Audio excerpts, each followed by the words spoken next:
Welcome to Day by Day True Crime Stories, the podcast where we explore crime and justice milestones that happened on this day in history. I'm your host, Kona Gallagher, and today is January 13th. On this day in 1964, 14-year-old Pamela Mason was tragically murdered in Manchester, New Hampshire. This horrific crime not only devastated her family and community, but also led to a landmark Supreme Court decision that reshaped how law enforcement handles search and seizure. Today, we'll talk about who Pamela was, the investigation into her murder, and the enduring impact of the case known as Coolidge v. New Hampshire. Let's get started.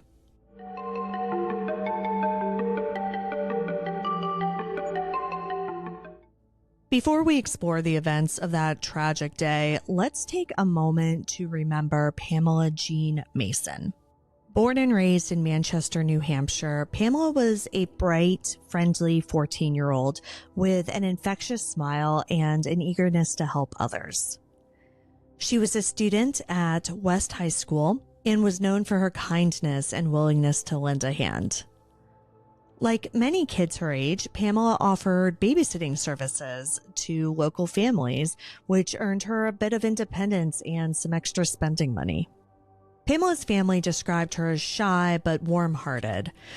She was a girl who loved spending time with her siblings and was always ready to brighten someone's day.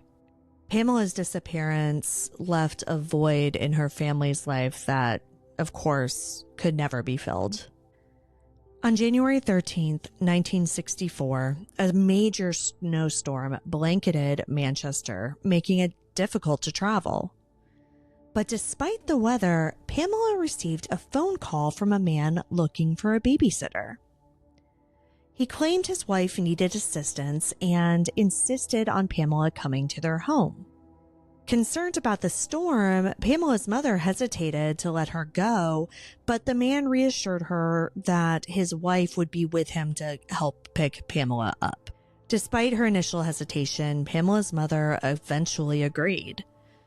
But she would soon come to regret the trust that she had placed in this stranger. When the man arrived, he didn't arrive with his wife. He arrived alone. But even so, Pamela still went with him. It was the last time her family would see her alive. As hours turned into an agonizing night, Pamela's parents grew increasingly concerned and reported her missing the next morning. Law enforcement launched a search, but leads were scarce, and the bitter winter conditions made progress slow and difficult. 8 days later, on January 21st, 1964, a horrible discovery was made. As snow along a highway embankment near Bedford began to melt, searchers found Pamela's body. She had been brutally murdered, suffering multiple gunshot wounds and stab injuries. The violence of the crime was shocking. It left her family and community in disbelief and set investigators off on a relentless hunt for her killer.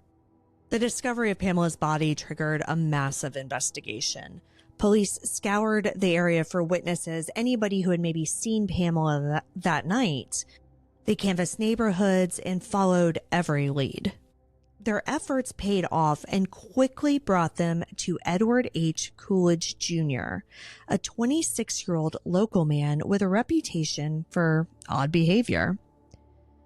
Coolidge had been seen near the area where Pamela disappeared and had had prior encounters with law enforcement, making him a person of interest early on.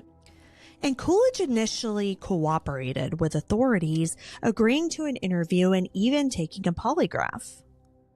Meanwhile, while he was all tied up at the station, police went to his home, collecting several items, including firearms, clothing, and a vacuum cleaner. Now, these items were handed over by Coolidge's wife, and investigators believed that they contained crucial evidence linking Coolidge to Pamela's murder. However, the evidence was collected without a warrant, a procedural oversight that would later prove critical. Meanwhile, back at the station, Coolidge's demeanor during questioning raised red flags of their own. His lack of visible emotion when discussing Pamela's death struck investigators as suspicious and reinforced their belief that they had their man.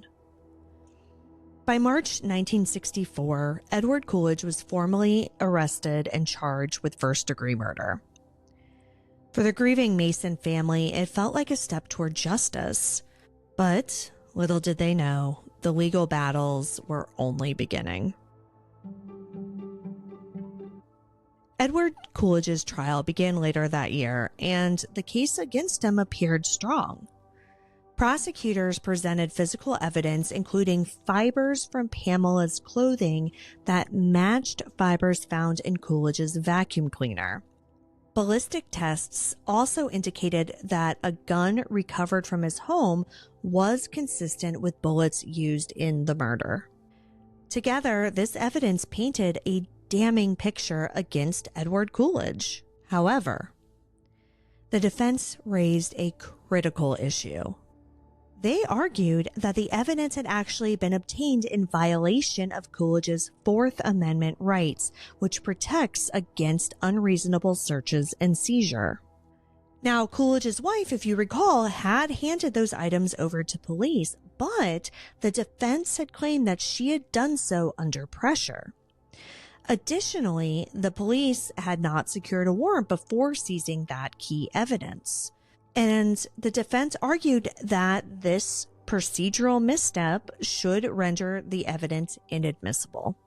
However, despite these objections, the trial court allowed the evidence to stay in, and the jury ultimately convicted Coolidge of first-degree murder. He was then sentenced to life in prison. For the Mason family, the conviction brought some measure of closure, but the fight for Pamela and the fight for justice was far from over. After his conviction, Edward Coolidge's defense team filed an appeal, arguing that the evidence used to convict him had been obtained in violation of his Fourth Amendment rights. The case eventually reached the United States Supreme Court under the title Coolidge v. New Hampshire.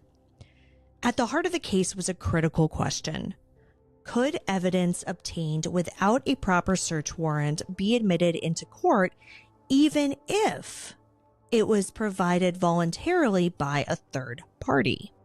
Lawyers argued that Coolidge's wife had voluntarily provided the evidence, making it admissible. They also maintained that exigent circumstances surrounding a murder investigation justified the police's actions. Coolidge's attorneys countered that allowing such evidence would set a dangerous precedent, weakening the Fourth Amendment protections. In a landmark 1971 decision, the Supreme Court ruled in favor of Coolidge, holding that the evidence obtained without a valid search warrant was inadmissible. Justice Potter Stewart, writing for the majority, emphasized the necessity of, quote, a neutral and detached magistrate, end quote, in issuing search warrants. Now, this ruling had far-reaching implications for law enforcement practices. It reinforced the principle that due process must be followed at every stage of a criminal investigation, ensuring that individual rights are not compromised, even in the pursuit of justice. For Pamela Mason's family, though, the overturned conviction was a devastating blow. They still believed in their hearts that this is the man who took Pamela away from them. While the legal system upheld the principles of due process, it offered little solace to those mourning the loss of a young girl whose life was stolen far too soon. Because Coolidge's conviction was overturned, Pamela's murder is technically unsolved, and she will never be able to get justice. The murder of Pamela Mason remains one of the most impactful cases in New Hampshire's history.